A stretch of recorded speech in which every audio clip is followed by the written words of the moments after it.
We had this one elective in the second year, very interesting, called as Top Manager's Perspective. So the class was what? Nothing in class. Every Sunday morning, they will take you for breakfast with one CEO of some top Canadian company. What? Yeah, so like Rogers Telecom or Four Seasons or something, and you just have breakfast with the CEO of that company, and you just absorb whatever they have to say. That's nice. And so they'll give you a lot of insight and experience from their own life, and then that's how you learn. If you had to choose between doing an MBA from India or from a university abroad, what would you do? How would you choose it? Today we have with us Ameya, founder director at Admit Abroad, who has done his MBA from the University of Toronto in Canada, and Aditi, who is an HR lead at the Vidyananta Group, and she has done her MBA from the Symbiosis University. So we'll talk to them, we'll get the most unbiased discussion out of this, and we'll know what the answer to that question is. So the first question is, what was the single biggest reason why you chose India and why you chose abroad for your MBA? Okay, so for me, one of the most important reasons why I decided to do my MBA in India was I always wanted to stay back in India. I'm not sure why, but I never really wanted to go abroad. So that was one of the major single reasons as to why I decided to do my MBA in India. Okay. Apart from that, there were two more reasons. One of that was work experience in India is not mandatory if you want to do an MBA in India. Okay, so that was the second one because I decided to do an MBA immediately after my engineering. All right. That's the thing. And the third reason was obviously the cost of the program because if you decide to study abroad, this is as per my understanding, I think you need to shell out at least say 40 to 50 lakhs for 2 years of MBA. Whereas in India, the cost was roughly between 10 to 20 lakhs. That too from a good premier institute. So that was the reason why I decided to do an MBA from India. All right. And you didn't face anything like a fear of missing out when all people around you are going out to study and do MBA? Not really. I mean, see, when I was a kid, since then I have been traveling outside. So there was never really that attraction कि okay नहीं बाहर जाके अपने को settle होना है या things like that. It was always okay कि ठीक है बाहर जाएंगे, we will do a trip, but coming back to India was always a nice feeling. So India was a sweet spot. Always. Yes. Right. So for me, I think it was very different. See, I come from a very privileged background. Alright, my parents are well educated, well-to-do. On top of that, I'm a single child. So privileged life, single child means protected childhood, right? So ever since I was a kid, things were kind of handed to me on a platter. So I had always this thing in my mind that I want to see how well I can do for myself in life. And one good way to test that out is to probably do your master's or MBA, whatever it is abroad, because you stay alone, you have to deal with things alone. So I thought that, academically you have good institutes in India and you have good institutes abroad. But the kind of personal growth that can happen abroad is probably much higher for a person like me than it would be in India. Right? So I think that was the main driver for me as to why I want to go abroad. But this was a very hard decision for you, from being cocooned all your life to just breaking out of that comfort zone and go out and study. How did you do that? How did you put yourself through it? No, so even though I was cocooned, it was not as hard as it seems because this was not like a thought that developed overnight. So I had a lot of time to prepare myself. So the thought initiated in the third year of engineering, which is the pre-final year. And I actually flew abroad 2 years after engineering. So it's like, this thing evolved over time. All right. So it feels like a snap decision with a lot of pressure, but it actually wasn't. It was so you inculcated it? Yeah, it was a well thought out decision and I had a lot of time to think about it. All right. From an investment standpoint of view, what is smarter, an MBA in India or an MBA abroad? I think it depends upon what you want from life. Half the value of an MBA, in my opinion, is the network you develop. You want to start something new. Chances are that you find your co-founder from your MBA cohort, or you get funding also from your business school, seed funding or something like that. So I think that where you want to settle down in the long run, that dictates where you should do your MBA from, right? So the return question is a numerical one, but actually this is the main reason. So for those people who want to settle down abroad, they should actually go abroad. They should not go from India. They should not do their MBA from India, and vice versa also holds true. All right. Yeah, so even I feel at the end of the day, it depends upon what's your final goal. Okay, if you want to pursue your, further education, or you want to continue staying within our country, then doing an MBA here makes more sense because maybe I'm assuming that if you want to do an MBA in India, you might have taken an education loan, or maybe your parents financed your studies. So considering the overall cost, it still makes a better sense to do an MBA within India. That is if you want to stay here. But obviously going abroad, I'm sure it is beneficial in whatever Ameya said. How difficult was it to get in the selection criteria and stuff like that? Maybe you take this first because probably people are more aware of how it is in India.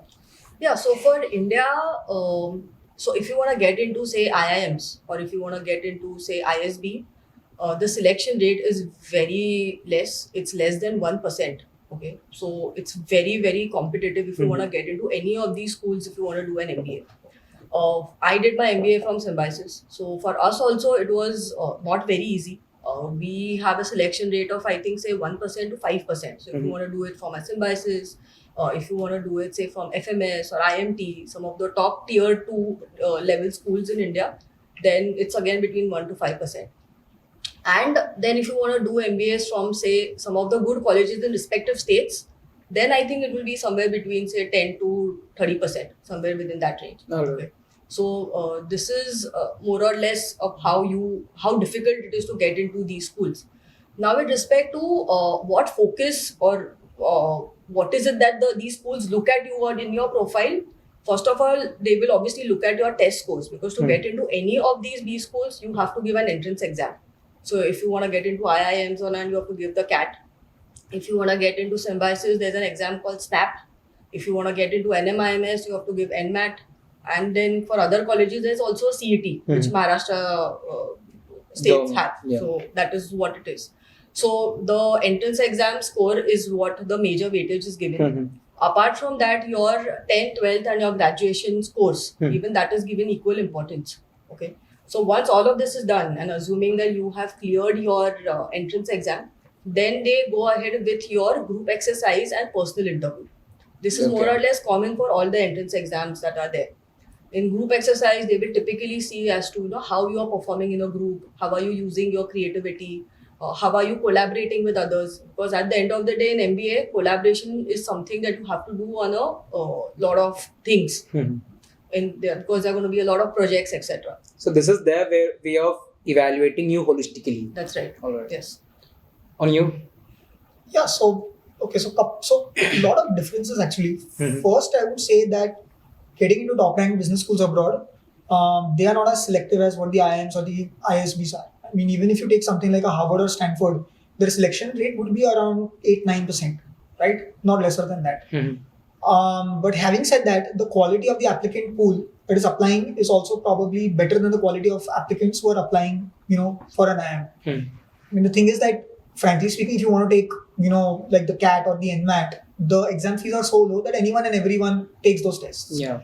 But say you want to go abroad, the GMAT or the GRE, those exams itself cost around 20 to 23,000 rupees. Plus every application to a business school will cost another $150 to $200. So the people who are applying also have strong profiles. They are not also ran kind of people, right? So the quality of the applicant pool is probably more difficult. So statistically it looks easy, but actually you're competing with tougher applicants. Now, when it comes to the application process itself, obviously one thing like what is common between India and abroad is your test scores and your academics. Yeah. So while in India, Aditi mentioned the different tests, abroad majorly they look at either your GRE score or your GMAT score. You want to get into a top ranked business schools anywhere in the world, you need to be around the average score required for that school. All right. You can be slightly below also because again they do a holistic evaluation, but you need to be close to it, right? And typically if you're taking a look at the top ranked business schools in any country, your GRE or GMAT score needs to be the top 10% of students. Okay. So for GRE, it will be something like a 330 plus. Yeah. And for the GMAT, if it's the old edition, it will be like a 700 plus. And for the new focus edition of the GMAT, it will be around 655 or something like that. Right? Yeah. So that they'll again look at your college academics. They don't look at your 12th and 10th. But college academics also there's not too much of importance given. Why? Because it's way into the past. Yeah. Right. You need to understand that most of the people applying to business schools abroad for an MBA, they have 4 to 5 years of experience. So looking at their college credentials does not make sense at that point of time, right? Apart from the test scores, what they look at is your work experience. So they're looking at things like, okay, how long have you worked for? What impact have you had in an organization? Have you received any recognition or awards, any promotions, stuff like that, right? So basically your leadership potential, that's what they're gauging. Apart from that, what they're looking at is your extracurriculars as well. So have you done any community service? Have you done anything interesting that helps you stand apart from the other applicants, right? So that's there. Then apart from all of this, they will look at your applications itself. So your letters of recommendation, your resume and your statement of purpose. Yeah. Resume is similar to work experience, but letter of recommendation is where your supervisors basically talk about your strengths and skills as an applicant and your leadership potential. So that acts like a third person's validation about your leadership strengths. Yeah. And your statement of purpose or your essays, they're very important because they convey to the university whether you're going to be a good fit. Okay. Every business school abroad, see in India, most business schools are very similar in terms of their culture. Business schools abroad are very different from one another. Like Harvard is super collaborative. Like what Aditi was saying, many business schools in India. But Columbia is cutthroat. Like you go to Columbia, you're going to find friends or people who don't help you with assignments. Oh. And there's nothing that is good or bad about it. It's just a different culture because they're training you for a different. Like Columbia is sending people for finance. Finance is a cutthroat industry, so they need to be that. All right. Right. So it's like that. So through your essays, they will come to know whether you're a good cultural fit or not. All right. Because the questions that they ask you in your essays are not academic. They will ask you questions like, what is the most important thing to you and why? If your life were a book, what would be its table of contents? Stuff like that, right? So they will look at all of this and they will give roughly equal weightage to all these criteria. And then if you make the cut, they will basically call you for an interview. All right. And in that interview, they will basically check whether you really are who you say you are on paper. Because business schools now abroad know that many kids use AI to write their essays and stuff. And then, see, honestly, if you make it to the interview, you really need to goof up in the interview to get rejected. Generally, I have not heard of cases of students who go for the interview and get rejected. If that happens, it means you've said something really wrong. But that is, in a sense, what they look at for business schools abroad. All right. And what's the whole application process like? The tests and the documents required for it? So, let me divide this into a few parts. All right. So, before applications, you need to get your essays ready, your letters of recommendation ready, your resume ready, your test scores ready. So, this includes your GRE, GMAT, as well as your TOEFL IELTS, which is your English language test scores. Right? So, all of this you need to get ready before you apply. Then, while you're applying, you need to have a passport with you. Without that, you can't apply. You need a filled application form. Some universities might tell you to scan a photograph as well, right, for identity purpose. And so you apply with all these documents. Once you apply with all these documents, then if you are selected, they will also ask you for financial documents. Okay. Because once they select you, business school is expensive abroad, so they need to know that you have the funds to pay for your living as well as tuition. Yeah. So then every business school has a different amount required and different set of documents, but that's essentially what you show. And so that's what is required, pre-application and post-application. And then for visa, a different set of documents are required. All right. This might be a lot easier for you. So how is it like in India? So in India also, once you've decided that, okay, you want to do an MBA, there's an entrance test. Any entrance test that you want to opt for, you will have to fill their application form. Yeah. Okay. Once you fill the application form, there's obviously certain fees that you have to pay. As he said, it could be around 1,500, 2,000 rupees or so. Right. Once that is done, along with that, they will need your identity proof. So it could be an Aadhaar. Along with that, I think they also require your academic mark sheets. So 10th, 12th and your graduation mark sheets. Oh, sorry. By the way, even you require that even for doing an MBA abroad. Not 10th and 12th, but undergrad. I think I forgot. Sorry, continue. Yeah. So that's just for the application process. Then coming to the, so assuming that you've cleared your entrance test, now you have to go for your GD and PI. Over there again, all these documents you would be carried because typically they do want to see this. Okay? Along with that, if you have any work experience, then they would require maybe an offer letter, an appointment letter or salary slips, something like that to show that, okay, you were working in this company. So they would require that. And once you have cleared all of this and now it is time for you to take admission in any of the B school, then you have to submit all of this. Along with that, there will be an undertaking. Because I think most of the times what happens in India also that students take admission in one college and then they still keep looking for other backup options. Yeah. And then they later on want the refund of fees, which I don't think any of these schools want to give. So there's an undertaking that you have to fill. And then along with that, you'll again have to submit your proof, identities, your mark sheets, things like that. And then you just pay the fees. So typically, this is what it is for if you want to get into any B school in India. If I had to go back on your question again, you told me that you don't require work ex in India as of now, right now. But if someone does it, does that give them an upper edge over you who has no work ex as of now? So see, when we were doing our MBA, in a class of 100, there were around 60 to 70 kids who were freshers. Okay. And there were about 30 to 40 kids who had some sort of work ex. So I am sure work ex helps. Okay, it's not that it does not help because when you have work experience, whatever you are studying in your MBA program seems more relevant. Okay. Because when I go as a fresher, I don't know how corporates function. I don't know how companies work. You or don't how know. there are internal policies or things like that. Yeah. But when you have that sort of an experience and you're going for an MBA, it makes more sense and seems more relevant. Okay. Second thing is that when it comes that you have to choose your specialization, this helps because you have already seen in your company how a marketing team is working, how a sales team is working, how an HR is working, how a finance team is working. So more or less, you already have an idea that, okay, Baba, this is something that I want to do, yeah, this is something that I don't want to do. You already figured it out. Yes, because when we were doing our MBA, there were many kids who used to be like, अरे यार मुझे sales नहीं करना इसलिए मैं marketing नहीं लेने वाला हूँ, मैं जाता हूँ HR में. या फिर I am not good at numbers, तो मुझे finance नहीं चाहिए, मैं इसलिए operations में जाता हूँ. Whether they really like that or no is something they will only figure out when they actually go to the respective companies when they get jobs. And then it's too late. Yeah. Yeah. I mean, then obviously you will be able to switch sometime in the future. Yeah. But those 2-3 years that you could have got maybe in-depth knowledge with respect to a certain specialization, you've lost out on that. Yeah. So that is why having experience is always good. But in India, I mean, as I said, it is still preferred, but it is still okay if you don't do if you don't have any work ex and you've still gone ahead and done your MBA. So it is okay. All right. And now let's get into the costs of things. Tuition, living fees, everything like that. How was it for you? So this highly depends upon the business school and the country that you're going to. Tuition fees can range anywhere between 40 lakh rupees for the whole program to even 1.5 crores. Okay. And generally speaking, the higher rank the business school, the more expensive it will be. Yeah. If it's a 2-year program, it's going to be more expensive than a 1-year program. And an MBA program in US or Canada is more likely to be expensive than an MBA program in Europe. Okay. Right. So yeah, because in Europe, a lot of the business schools, they are partially funded by the local governments or by the federal government. Okay. So that helps reduce the tuition fee. In USA and Canada, that's not the case. But anyway, whichever business school you go to, whichever country, tuition fees will range between 40 lakh to 1.5 crore. Yeah. Living expenses will be another 10 to 15 lakhs per year. This again will depend upon where you're staying and your own lifestyle. Right? So these are the two major costs. Apart from that, you have maybe some test fees. So like I said, GRE, GMAT, each of them would cost around 22,000 rupees. So you take one of those 22,000 rupees and then another 18,000 rupees either for your TOEFL. So that total thing will come to around 40,000 rupees.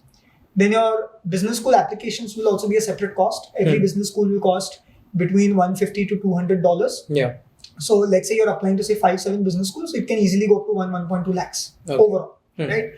And then finally you have your visa costs depending upon the country, right? So visa and your ticketing cost. Yeah. So visa would probably, depending on the country, be between 5,000 to 30,000. Okay. And then your tickets would be anywhere between 70,000 rupees to 1.2 lakhs. So that's a rough split of all the costs. And how do students finance these costs? Are there savings, loans, or is it scholarships? Yeah, so it's all three. Majority of the students will use some proportion of all these three things. Okay. Because the fact of the matter is that though all students want scholarships are limited. The best way to think about a scholarship is like a discount. And generally a business school is only going to give a discount if the student's profile is extremely strong. Okay. Which means that your chances of a scholarship improve if you're going to a lower ranked university. Or if you spend a lot of time building a profile or you have a stellar profile. Having said that, I have noticed that around 20 to 30% of the Indian students end up getting a scholarship. If you get a scholarship from a business school in the United States, you can expect a higher scholarship amount. I've seen scholarships of even like 40-50%. But fewer students who are applying to business schools in the United States will get that scholarship. In Europe, it's the opposite, which means that around 40 to 50% of the incoming class will get some scholarship, but scholarship values will be lower. So it will be between 10% to 25%. Right? Okay. So that's one part. You can aim for probably reducing your fees by around 15-20% using a scholarship. Then students typically use around 30 to 40% of the funding comes from their own funds. Right? So that's about 50 to 60% of the funding, and then the remaining is through a loan in most cases. Okay. Which is not an issue because salaries are very high abroad. So you can repay whatever loan you take in probably. All right. And do they need any collaterals as such? Yeah, so you have both kinds of loans. Okay. So you have traditional banks like, your nationalized banks like your SBI and all. Yeah. Which will give you a collateral based loan. So you give some asset or some property. And the interest rate for that would be around what I think starting from 9.5% to maybe say 12%. Okay. But then you do have collateral free loans. Collateral free loans you will not get for as higher value. So collateral based loans you can get even 1.5 crores. Collateral free I've seen 60-70 lakhs is usually what you get. Okay. Interest rates will also be slightly higher.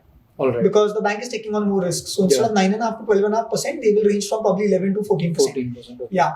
But one thing all viewers should keep in mind is if you're aiming for a collateral free loan, you better get enrolled from a good university. Because that gives the bank the confidence that you're going to end up with a job and you're going to be able to repay the loan. That's surety that that surety is there. Yeah. All right. And in scholarships, don't you have something which is fully funded?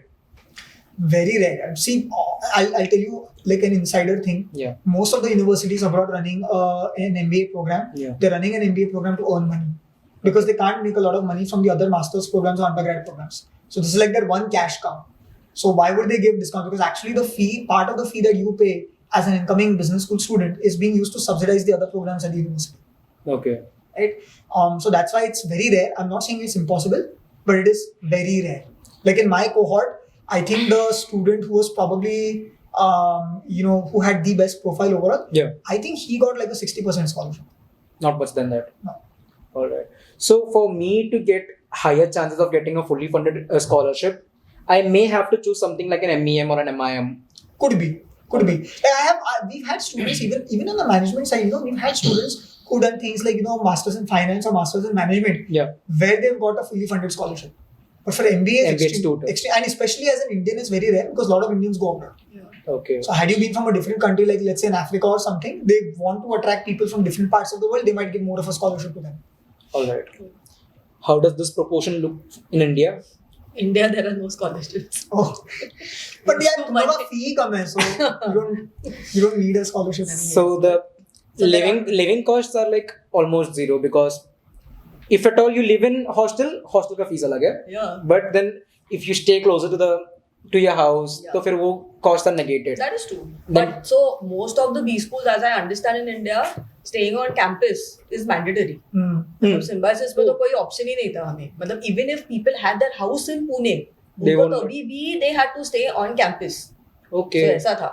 Because the thing is that the lectures would end maybe late at night. और जब हमारा placement season आता था, तब तो they used to call us at any odd hour in the night. मतलब कभी भी सुबह बुलाओ प्लेसमेंट क्योंकि कोई कंपनी आ रहा है, then they want you to come for the interviews and everything like that. So that's the reason they prefer if everybody stays on campus. So I mean overall, including the campus, the mess, food and everything, so it would come out to be around 20 lakhs for say 2 years. Okay, this was during my time. I am assuming that due to inflation and all, the price would have been different now. So it would be somewhere between say 25 to 30. I'm assuming. So a very good institute if you want. Yeah, I think like IIM and ISB I think are already 35, 37. All right. So the delta is becoming smaller day by day. Yeah, because IIMs and ISBs are as good as any business school abroad now, so they can command that price. Yeah. But for Symbiosis or a tier 2 like SPGN and something, the delta is still higher. Yeah. Alright. So how was the teaching and classroom experience in Symbiosis? The pedagogy, the faculty, the classroom dynamics, friends, were they supportive of you or were they competitive? Ki nahi, mere ko placement lena hai, stuff like that. How was it? So, I mean, with respect to classroom teaching, we had 4 semesters in 2 years. Okay. So in that, every semester we had 10 plus subjects. So there was a lot of theoretical and classroom teaching that used to happen. Yeah. I think compared to US, I mean, or any other study abroad where I think you have less number of subjects. I think the focus is more on practical knowledge. In India, I still don't feel we've reached that stage where there is a lot of focus given on practical knowledge because we still are more focused on the theory part of it. Rote learning side of things. Yes, so we did have that. I mean, we had equal number of exams then to give. Every subject that we had had some theory and some sort of project-based learning to attach to that. All right. Okay. With respect to friends and all, they were all pretty good. I mean, I don't think ऐसा कोई था कि नहीं मुझे placement ही चाहिए तो I'm not going to give you that sort of information or things like that. But yes, but when the placement season actually comes, people are obviously more competitive in the sense because they want that job, but they were never mean per se. So they were okay. I mean, there was no problem in that sense. Our seniors also were pretty supportive. We obviously had ragging in our first year. Oh. Yes. So, I mean, this was something that was only known to us because I did my engineering from Mumbai. So we never really had ragging or anything of that sort. But when we went there, when we joined in June, and our seniors typically come in the later half of June. They finish their internships and they join here. Okay? So, pehle 2-3 hafte to everything was okay. And then they came. And then we got one sort of message saying ki, you know, at रात को 12 बजे सबको नीचे बुलाया है. WhatsApp group, yeah, it was just a message sent out or something like that. And then they told us that there has to be a typical dress code in which you have to come. Damn. So for girls there was one dress code, for boys there was something else. And it was very funny. Girls were told to, like, you know, leave one side hair ऐसे छोड़ देने का, दूसरे side पे pony डालने का, फिर put oil in your hair and come. उसके बाद dress code में they were like wear something traditional, लेकिन नीचे denim पहनो या कुछ random pants पहनो, things like that. कुछ भी बोला था. And we were not sure ये कितना serious है. So people went ऐसे ही, मतलब without following the dress code and things like that. And जो हम लोग गए तब समझ में आया कि अरे ये तो बहुत serious है. मतलब सब लोगों को लाइन में खड़ा किया उन्होंने. And then जिसने भी तेल में, somebody was not put oil in their hair, they had actually carried oil to put it in our head. ऐसे full bottle उन्होंने पूरा ये किया. So it was an experience, and I mean, a lot of people were, I think, they felt bad about it. Yeah.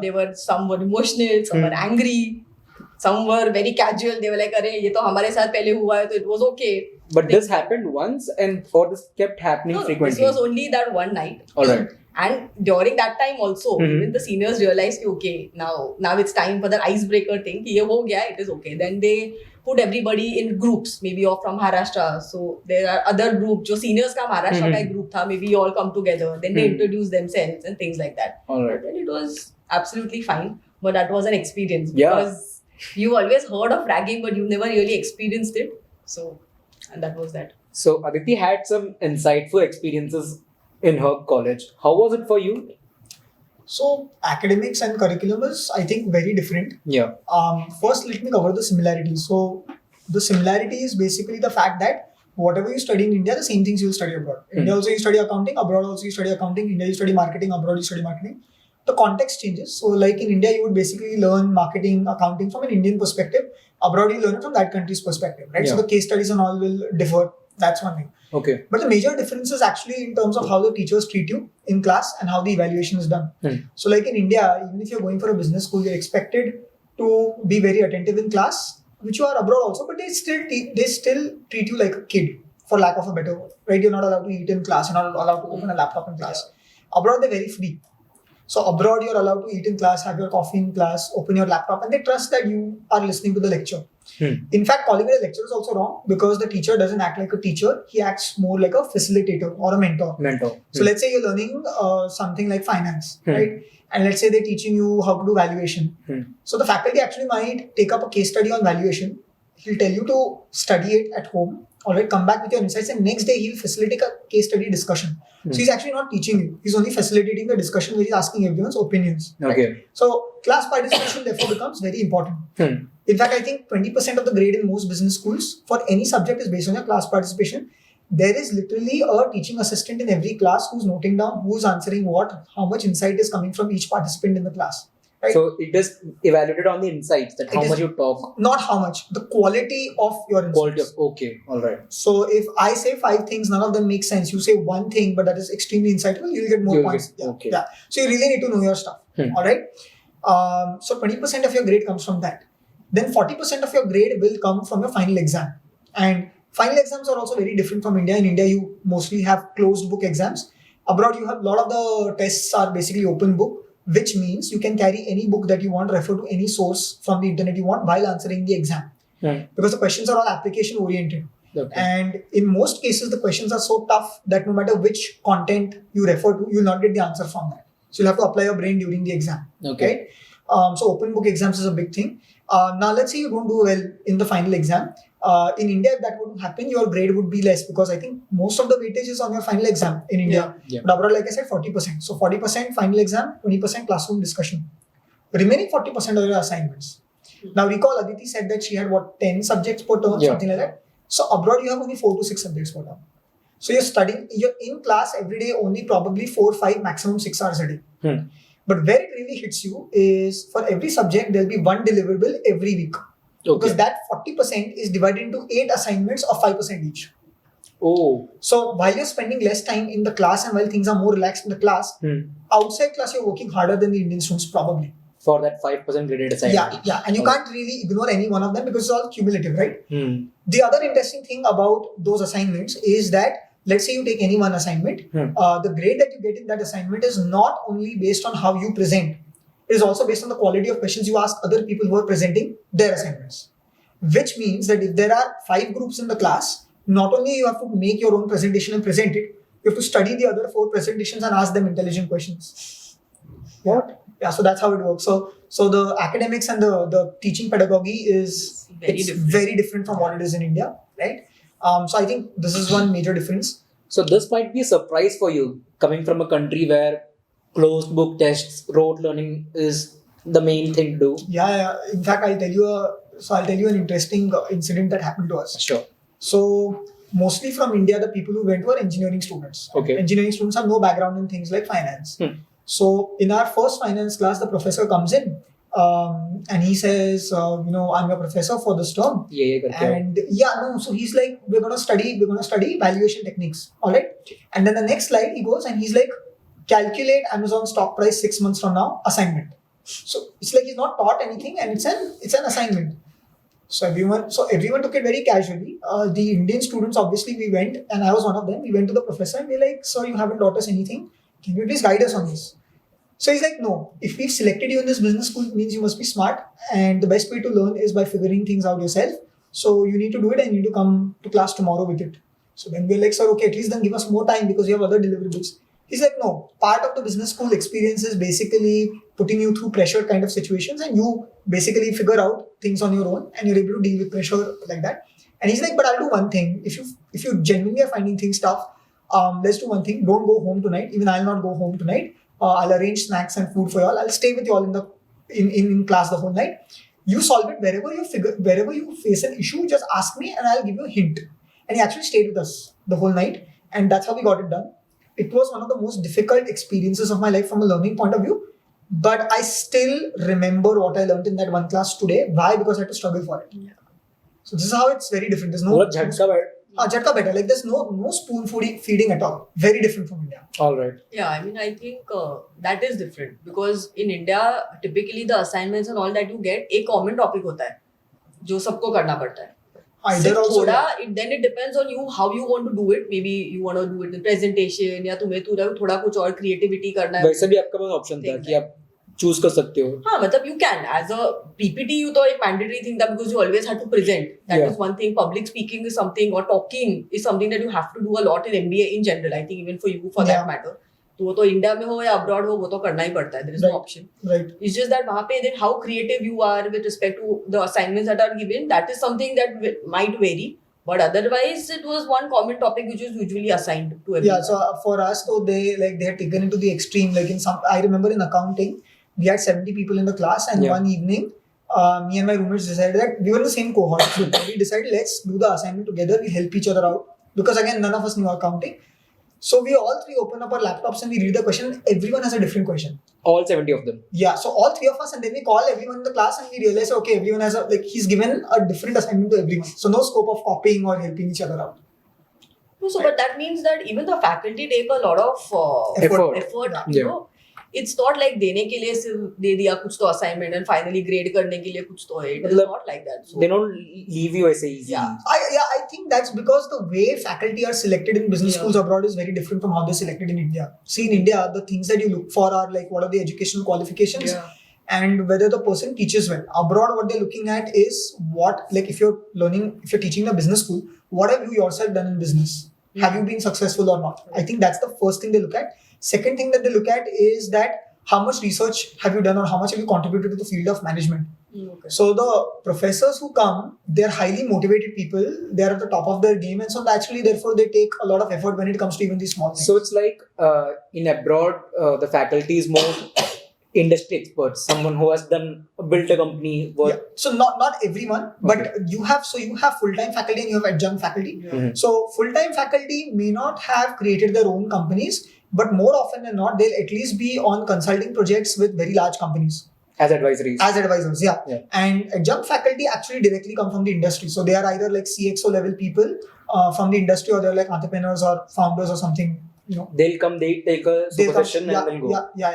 Okay. And this is very normal. Like abroad, a lot of founders and a lot of CXOs, as a way of giving back to society, they teach one class per term or something. It's very normal. And they don't take a fee for it from the college. They might. They do take a fee, but let's say if you're a full-time faculty, then your livelihood depends on it, so you get paid a lot. Yeah. If you're just doing it to pay it back to society, then you might take a nominal fee for it. All right. Yeah. And in India, it was all PhD karke aayo and you are. Yeah, in India, I mean, I'm sure the focus is a lot on PhD and academic activities, basis pay, how many papers you might have published, things like that.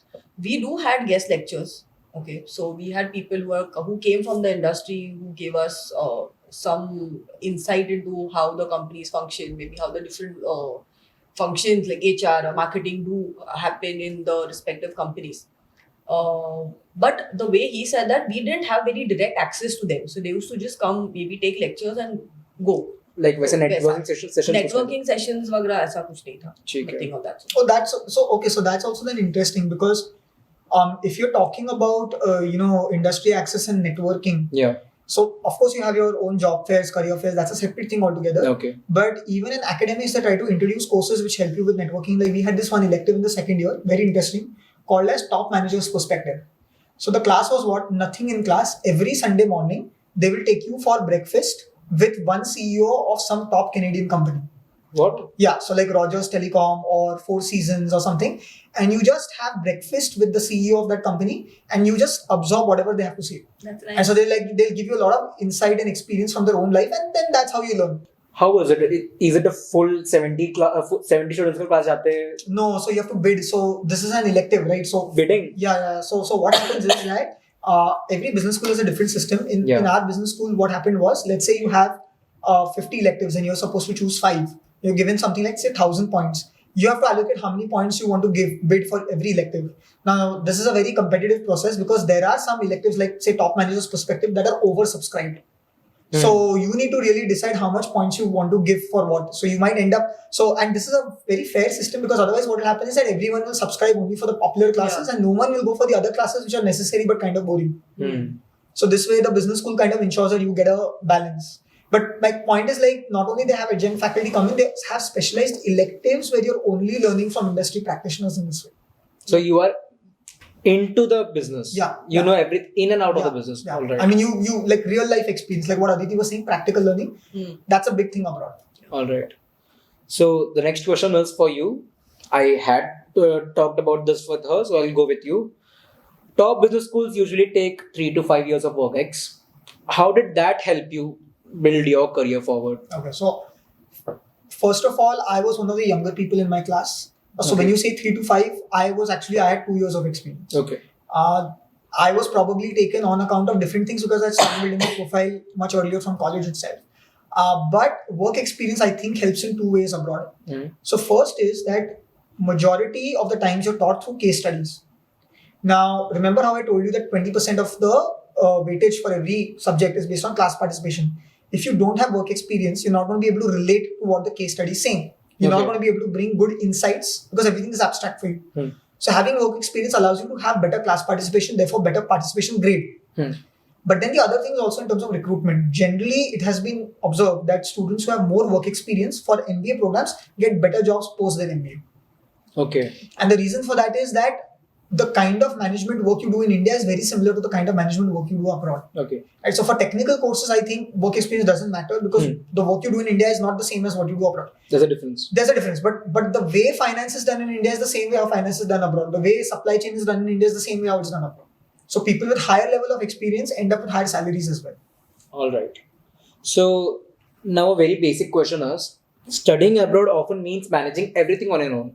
Networking, academics, cooking, cleaning, everything. Whereas for Aditi ma'am, it was like mess tha, maid, maybe, I'm not sure. Yeah. You had some support system around you. So some people say ki that kind of a support system lets them to focus completely on their academics and career, whereas this might be a distraction for you. It's too much on your plate, right? That kind of thing. How did you manage it, and what do you think is the right thing? I don't think there's any one right thing. I think to each his own. But certainly it doesn't act as a distraction, because what happens is that you learn to cook. So for example, when it comes to cooking, right, you don't technically cook every day. You make chapatis for the entire week on a Sunday. And so then the rest of the week you're free to do your academics, right? So you learn coping mechanisms. And then the second thing is that honestly, over time, you learn how to prioritize things or how to work longer hours. So I remember that, when I was in college in India, even 8 hours of work used to seem like a lot for me. But abroad, regularly, I would be in the classroom or working on a project. Like my whole working day would be something like 14 to 16 hours, 7 days a week. I don't even remember sleeping more than 5.5 hours for the entire. And you don't break a sweat about it. So you learn not to break a sweat out of it. Okay. At the beginning, तो सब लोगों को problem होता है उससे. Yeah. But then, and a few people in our program, to be very honest, dropped out also because it was too intense for them. But the ones who stuck through it came out the other side far more resilient and far more confident.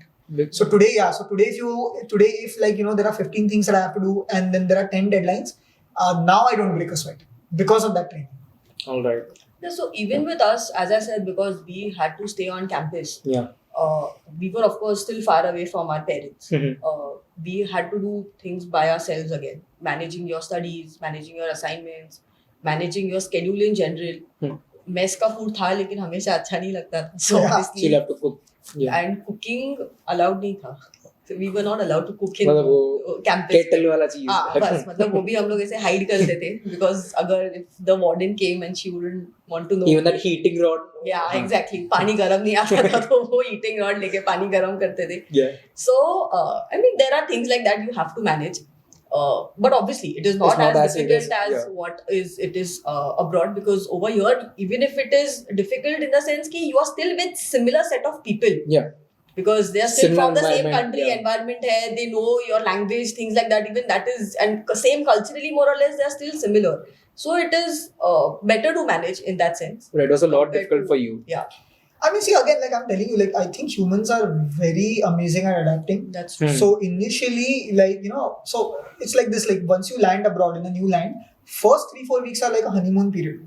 All right? कि सब बढ़िया दिख रहा है. Yeah, everything is amazing. The Instagrammable photos, वो सब ऐसा. Cafe जाऊंगा. Yeah, and then reality hits you. So it's like bank balance कम है, homework करना है, उसके बाद में networking session के लिए जाना है. I have to go buy groceries also at 11:30 at night in the cold. All of that, right? The 5th week. The 5th week, yeah. And so then there is this period of, where there is some depression. All right. Many people feel it. But then over time you learn to deal with it. You cope with it and then things become better. You get used to it. Now this is a theoretical question specifically for you.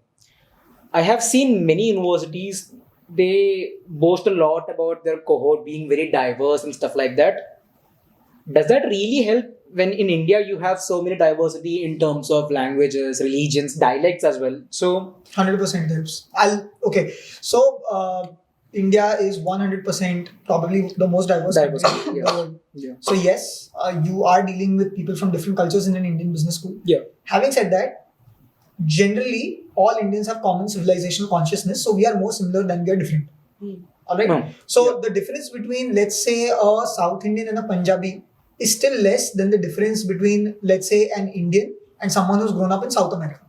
It's from the within. Yeah. The mindset and everything. Correct. So yeah. it's just very different. All right. And so you learn to deal with people who have grown up in an environment and with value systems that are very different from yours. All right. Right. And I think there are some advantages to that, especially in a globalized world.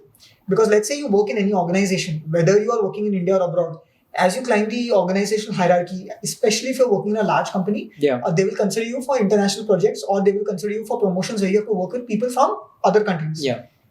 Now, in such a situation, who do you think is going to have an advantage? Someone who has lived their entire life and studied in India, or someone who's gone abroad and dealt with those? Exactly. So that's how it helps.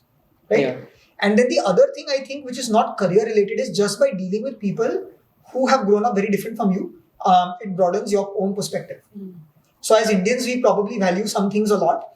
And then when we interact with people, let's say from the West, we realize that, oh, there's more to life. Right? So there's like in India, parents will focus only on academics. They will focus only on career. And I don't blame them. Like, it is right. But when you go abroad, it's like, okay, what is the point of just focusing on your career if it comes at the sacrifice of your health? This is more of a Western thing. So that's why you have this concept of work-life balance abroad, which in India also companies are now trying to imbibe, but it's still not there. Yeah. Right. So it opens up your horizons or makes you broader in your thinking from that perspective. But it would be frustrating at times. कि समझता क्यों नहीं है, stuff like that. Yeah, happens. And that happens not only because of the ideological or value system differences, even because of language barriers. Yeah. So there are people from different countries who come who can barely speak English. So this happens a lot in group projects where you're trying to explain something simple, and the other person just can't understand.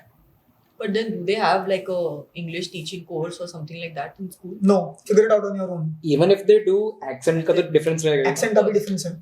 But over time you learn. How did you negate that?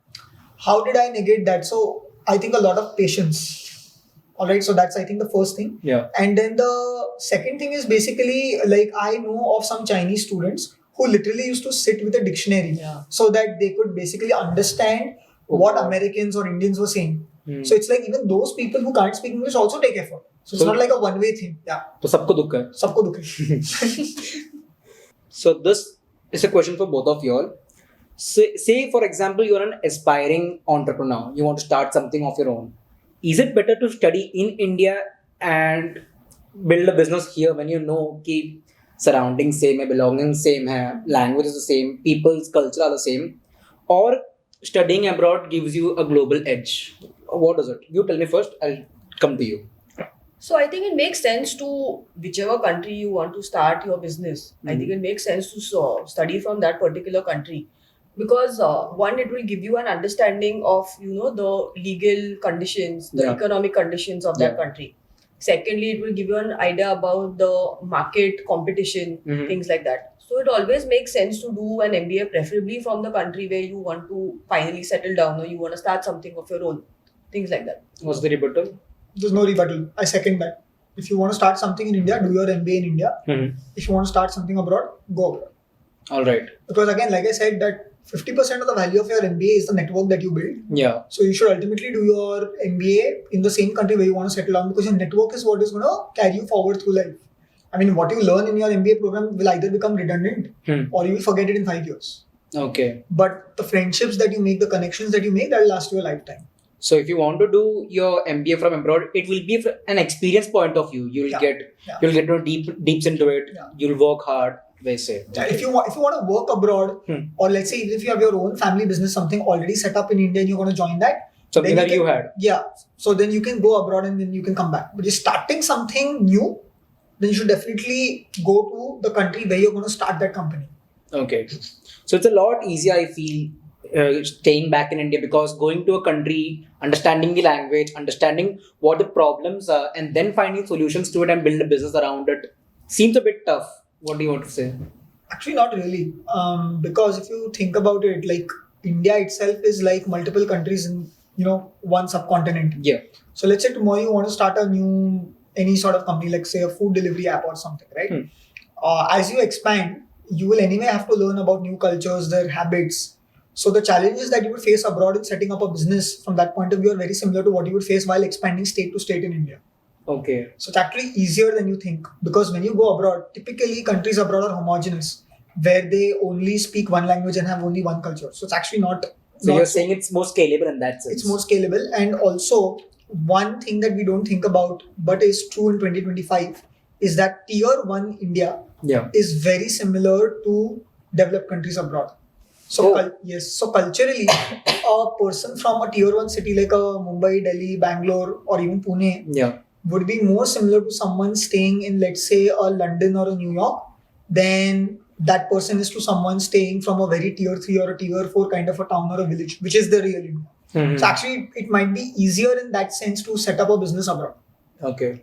Yes, you have to learn the legal framework and all of those things, but the business school can help you with that. All right. Now, if we have to, I don't know how to put this. If you were to study abroad, it often means putting up a lot of money upfront. बहुत ज़्यादा tuition fees देना. And then the salaries in that sense are very rewarding as well. Starting when the hikes are crazy.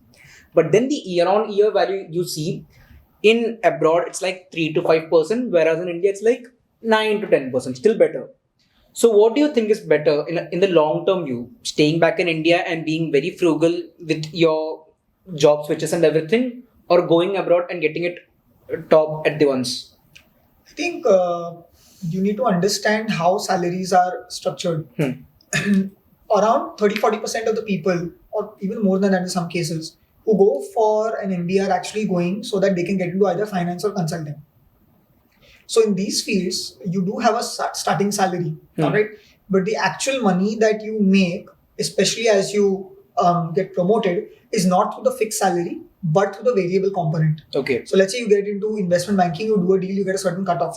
Or let's say in consulting, you make partner, then you get rewarded for the amount of business that you bring into the firm, not for the actual. Yeah. So actually, the amount of money that you earn abroad is much more than you would think, because you're earning through that variable component, which is far more abroad than what it is in India. Okay. So you are spending more, but you're earning far more. Okay. So if you're taking a very short-term lens on the ROI, yes, you're right. In India, the ROI is going to be higher because the costs are lower. Yeah. But if you take a long-term perspective on it, the higher you rise above in the hierarchy, the more variable component you make. And then the ROI actually catches up and even crosses what an Indian MBA has. But again, that cannot be the reason why you do an MBA abroad. I think what I previously said, like you have to think about where you want to build your career, whether in India, whether abroad, and that has to be the primary factor. Yeah, but the cost of living is also one of the factors that I was getting into it. Right? It is, but here's the thing, that the cost of living abroad is usually 3 to 4 times what it is in India for the same standard of lifestyle. But what you earn in terms of salaries is around 4 to 5 times. Okay. And then again, the variable component is much more, which is why you see crazy salaries, crazy pay packages abroad. Like finance, people in finance, venture capital, private equity, they become millionaires multiple times over by the time they're like 30, 35. Why? It's because of the variable component. It's not because of the annual starting salary. Okay. Any points that you want to add as an HR? आपको तो और details पता रहेगा. No, so see, in India also, once you've done your MBA, you will typically start at a salary of somewhere between, if you've done it from a good institute, I think you will start somewhere between 15 to 20 lakhs. Okay. And considering the cost of living and all, that is a decent package to start on. Yeah. Okay. And obviously, till you are married and all, you can do better savings. And then obviously the family comes into picture and things like that. Yeah. So, I mean, from a return on investment standpoint, doing an MBA is good, but it is good only if you do it from a tier 1 or maybe a tier 2 institute. Okay. So, अगर top 25 institutes जो भी है India के, if you're doing an MBA from those, it is much better for you from your career standpoint. If you are going to do an MBA, say from a tier 3 institute, or maybe you're doing it because चलो अभी मैंने exam दे दिया है and I don't want to waste a year, तो मैं ले लेता हूँ MBA का, मतलब I'll just go and I'll take up that job, take up that role. What will happen is when you go finally for your placements, either you go for your offline placement or you do an on-campus placement, they are still going to treat you more or less like a fresher itself. तो आपके salary में maybe अगर आपका salary after graduation है 25 to 30,000 था, वो 30,000 से suddenly 50,000 नहीं होने वाला है. If you are going to do it from a not so good institute, okay, it will maybe वो 30 का maximum 35 होगा. But then the investment that you've done in the respect to fees and what returns you expected, they will come, but then over a long period of time. All right. So that is why don't do MBA just for the sake of it, because नहीं degree है, management है, because people have this very different view about doing MBA. Yeah. But don't do it just for it, and don't do it from any random institute. Okay. You will always have to, so you will have to really study hard to get into these institutions, but then it will pay off well. Yes. How is it in tier 3 and below universities abroad? So it's not as straightforward as it is in India. Like what Aditi was saying, you do it from a tier 1, tier 2, you'll have a good life. Tier 3, you'll struggle for jobs. It's not that straightforward abroad, and the reason is that abroad you don't have a concept of campus placements. So in India, what happens is, because you have campus placements, companies have limited time and energy to go to different business schools. So naturally, they're going to go to the best ones, which is why the kids who go to the best business schools get the best jobs. But now abroad, if you don't have the concept of campus placements, anyone and everyone can apply to any job. Okay. So a good business school will give you a few things. First, it will give you a platform. Okay. Because a good business school will largely have the funds to at least call good companies for a job fair or a career fair. Yeah. Second thing it will give you is a very high quality of education, because good business schools can afford to pay the best faculty. And third thing is, because the quality of students at top business schools, I mean, they're selective, right? So the quality of students is so high that if you go to a top business school, you automatically become better because you learn from their experience. Having said that, if you don't get into a top business school, it is not the case that you can't get a good job. All right. So I have seen cases where students go to, let's say, a tier 3 business school, but they work really hard over there, get a good GPA, network a lot, attend all the career fairs, build their profile in the right way, and they land up with some really great jobs. Okay. All right. But there are still a few industries, especially if you're taking a look at, let's say, the bulge bracket investment banks. Yeah. All right. So bulge bracket investment banks means like the top ones, like MBB. Goldman. Yeah. No, the MBB is consulting, so that also is true. But here it's like Goldman, JP Morgan, that. Yeah. And in consulting, like you said, MBB, if you're going to that thin slice of companies, they will still recruit only from the top business schools. Yeah. But apart from that, you can get very good high salaries from the other companies if you play your cards right. Wisely. Yeah, because again, there's no such concept as campus placement. All right. How what's the placement and job situation in India or in Symbiosis as such? Okay, so we had 2 sets of placements. Cool. When we were in our B school. One was internships and the second were final year placements. Paid internships. Correct, paid internships. All right. I mean, unpaid to बहुत rarely होता है. It is all paid internships. Duration is like 6 months and a year. Duration is 2 months. So 2 once months. you finish your first year, Yeah. which typically happens in March end, so you end up starting your internship from April and to June. So you Okay. do 2 months of your internship. Yeah. Okay. And this has a proper process कि आपको interview भी देना है. Correct. So then इसके लिए भी there are campus placements. So then companies come on campus. There are different days on which these companies come. So we have something called as a day 1, day 2, day 3, day 4. They typically go on for 4 to 5 days. Okay. Okay. And then there are some elite companies. Okay. Something like maybe an ITC or an HUL. Okay. These companies obviously want to recruit the cream of the crowd, the best of the Crème students. de la crème. Yes. So they come on day 0. Yeah. So ये day 0 ऐसा होता है कि बाकी company को ये पता नहीं होता है कि प्लेसमेंट सीजन ये कॉलेज का College को पता होता है. कॉलेज को पता है, लेकिन जब कॉलेज जाता है किसी कंपनी को अप्रोच करने के लिए कि The word spreads कि हाँ, ये कि आएंगे. they know कि ये लोग, so मतलब maybe for example if I go to say maybe Genpact, because I got my first campus placement in Genpact. Yeah. Okay. So when they go to Genpact, they tell them that our process starts from so and so date till so and so date. So you all let us know which date you want to come. But that starting date is generally not the starting date. They have reserved days for companies who want that cream crowd, Yeah. which is like a minus day or a 0 day. That's Okay. what they typically call. And then these interviews are very selective, and obviously people who are maybe very good academics, maybe they have experience, things like that, are only taken for such interviews. Yeah. Okay, so this is typically for the internship. Placements. But over here, we don't have a choice as to which company we want to opt for. Okay. So it is mandatory for you to go for all interviews. मतलब जिसके लिए भी आप eligible हो, you have to go for those interviews. Okay. तो and second thing, कुछ भी random चीजें बोल के आने को भी अलाउड नहीं होता था. मतलब वो कंपनी को फिर पता चलता है कि ये लोग फेक कर रहे हैं interviews, because they don't want to join our company. So you had to be very select, you had to be very careful, because अगर ऐसा तुम करते हो तो द नेक्स्ट ईयर वो कंपनी प्लेसमेंट के लिए आएगा नहीं, and then that is bad for the college of course, because college claims in India, right, ki we have 100% placement ratio, things like that. Yeah. But then if the word spreads like this, then those companies will not come. Okay. So we were giving strict instructions from our placement committee. Lottery basis में था, मतलब जो मिलेगा वो ले लेना पड़ेगा वैसे. And plus obviously internship हो या full time हो, you were never given an option that कि okay, you want to take a placement in your own city. मतलब जो भी वो company offer कर रहा है, you had to go. So if I was in Mumbai, but I had to go to Gurgaon, so I was in Gurgaon for 1 year. Okay. So वहाँ पे भी कोई option नहीं है, तो जो भी वो दे रहे हैं, you have to take that. Okay. Okay. Second thing is that once you have got a placement from one company, you are not allowed to sit for any further placements. खत्म. मतलब तुम्हारे लिए that chapter is closed. So even if touch wood अगर कोई दूसरा company आता है who you aspire to get into, you cannot do that. Okay. That is for internships also. That's for final year placements also. Okay, so this was the whole scenario. This was the whole scenario. How And was for it? final year placement, sorry, I'll just like to add that over there, you still had a choice of choosing which companies you want to apply for. Final year placement. Final year placements ke liye. And the companies, before they actually decide that they want to interview you, there are various stages that you have to cross. Okay, so the sabse pehla, that could be an aptitude test that you will have to take. Yeah. Most of the companies also gave us psychometric tests, where they basically wanted to know that, okay, whether my personality matches with whatever role they are offering. Okay. Okay, so they used to judge that via Leadership psychometric style test. वगैरह सब. Correct. Okay. मतलब उसमें there were a bunch of questions which basically test your personality.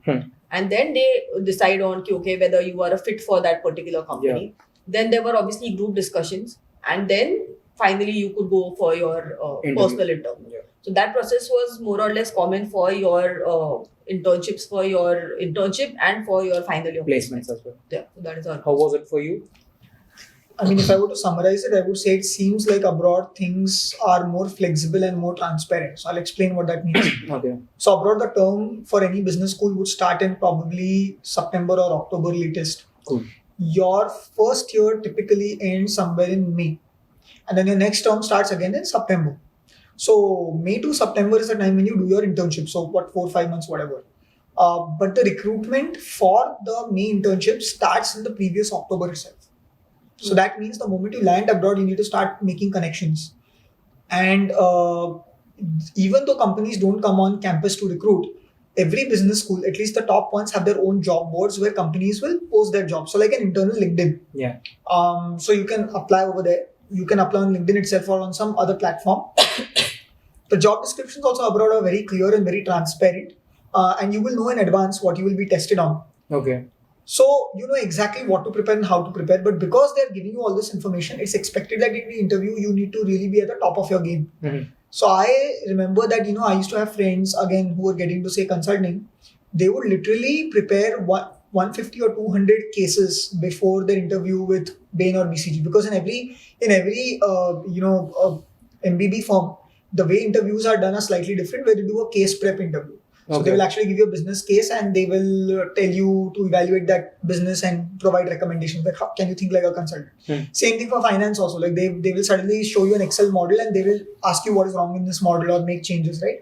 So a lot of practices involved. Yeah. Now, because you don't have a placement committee, all right, which is like in India, you have placement committees either run by faculty or by students. Sometimes I think it can tend to happen, and maybe you can talk about this. Like, I think students who are in the placement committee in India get the best jobs. Yeah, that's what used to happen. So because they are front facing, right? Yeah. They used to go because they are the ones who get companies on campus. Yeah. So unka setting. So this also they doesn't typically get happen. the best. So this never happens abroad because you don't have that concept. You have a career services team. If you're facing any trouble preparing for interviews or something like that, they can get you in touch with the right people or give you the right resources to prep for that. Okay. Right? But it's not their responsibility to get you the job. So there's no spoon feeding that, okay, tomorrow the company is coming at 6 o'clock, be prepared, come. If you don't come, you've lost the opportunity. Gone. Right? So it's not even like, no, it's compulsory that you sit for all the companies. No, if you get one job, then you can't sit for the others. Nothing like that. Okay. So you basically need to prepare. You need to take responsibility for your own actions and you need to deal with the consequences thereof. Okay. So this is how placement is different. Yeah. Many a times people go abroad, study there, work there, and earn in that native currency. In that sense, when you do the conversion, it is exponentially high. What if I have to go abroad, study MBA, and then come back and earn rupees? Is that equation worth it? So, not upfront. So, like, if your expectation is that, okay, I'll do an MBA and based on my MBA, I'll come to India and start earning equivalent or high salaries, that doesn't work that way. You'll be considered like an Indian MBA. Okay. So, like what Aditi was saying, I think 15-20 lakhs, max 30-35 lakhs. If you really want to reap the benefits of doing an MBA abroad and come to India, then what I would suggest is you target maybe an MNC, like a multinational which has offices not only in that country but also in India. Work in that company for probably 4 to 5 years. All right. Okay. Earn a good amount of money, prove yourself in dollars, and then request that company to give you a transfer to the India office. Many companies are willing to do that. Okay. They will then transfer you to India, not at the same salary, but not at a very low Indian salary. They'll transfer you at probably 70-80% of the salary. Okay. Which is also good enough because in India, like I said, living expenses are 1/3 of what they are abroad. So you're still getting a very good deal on that. That's the best deal, suppose. That's the best deal because then you're earning almost as much as you were earning abroad. But the it's still cost of fine. living is correct. Okay. But if I know that I have to go and come back immediately, it's not worth it. No, don't do that. Unless you have a ready-made setup family business and you're just going to join that business. Even if I do my MBA from a top ranked university, Yeah. it won't reap its benefits here. No. Okay. So we are down to the last final few questions. One big question is, does doing your MBA abroad or versus doing in India, which do you think prepares you for the real world? You want to take that? So I don't think either MBA in India or MBA abroad prepares you really for the real world per se, with respect to the work that you're going to do. Yeah. Because even if you're in marketing or sales, operations, finance, you are still going to learn more or less the theory part of it. When you actually go to work, you will understand the nuances, of that work that you're doing. That is when you will get a real grip of what is the job that you have to do. But what an MBA in India or for that matter abroad also, it teaches you, first of all, working very hard. Yeah. Okay, because there is no choice. If you want to survive in those 2 years, you have to work hard. Second thing is that it helps you to work at odd hours, because when you go for your corporate job, even if everybody wants to do a 9 to 5 job, it is not the case. Okay, kabhi bhi kitna bhi ho, you will always have to put in extra work, especially if you want to grow up and you want to go fast. You want to rise up the ladder. You will have to put in those extra efforts. So kabhi odd times pe kaam karna pad sakta hai. Especially in consulting, finance, so aur zyada. Okay, so it teaches you working at odd hours. Yeah. And third thing, which is very critical, is it teaches you how to work effectively, collaboratively with others. Because you might have worked in colleges, you've done internships, or you might have, done festivals organized किया होगा college में होगा. Typically वही exposure रहता है students को. वहाँ पे आप जितना collaborate कर सकते हो, that's very minimal. जब आप actually, when you start going up and you have to start working with people on different assignments and projects, and the same thing is going to happen in the corporate world, you have to work out the differences. Yeah. कितना भी हो, two people can't be similar. So this is where that part that has been taught to you, which in MBA is work collaboratively, work effectively together. That is what it helps. So I think these three things is finally something that an MBA teaches you. All right. So I would just add two things probably to that. One is that MBA helps you to think in a very structured way because you're taught several frameworks. Like you want to evaluate the profitability of a company, you're taught Porter's 5 force model. You want to evaluate the riskiness of an asset or about a new product or service. You are taught pestle analysis and many more things. So it teaches you how to tackle different problems. Second thing that it teaches you, I think, is it gives you the confidence to tackle the unknown. Because majority of the people who are going for an MBA program have no idea of how finance, accounting, organizational leadership and everything works. But because they've dealt with that for 2 years, they've come out on the other side with the confidence that I can manage. Yeah. Like tomorrow, even if life throws me a curveball, I can manage. But MBA doesn't prepare you for the fact that in life, you generally never have full and complete data. Like in MBA, whether it's in India or abroad, you learn through case studies. Yeah. And in a case study, you're given a lot of data. And on the basis of the data, you make your recommendations or you make your decisions. Yeah. Real life doesn't work that way. Most of the times, you have to make decisions with imperfect data, with old data, or with no data at all. And so I think that while an MBA does help, there is no substitute for real life experience and judgment. All right. Down to the final two questions. The first one is, if you had to redo it all again, would you still choose India?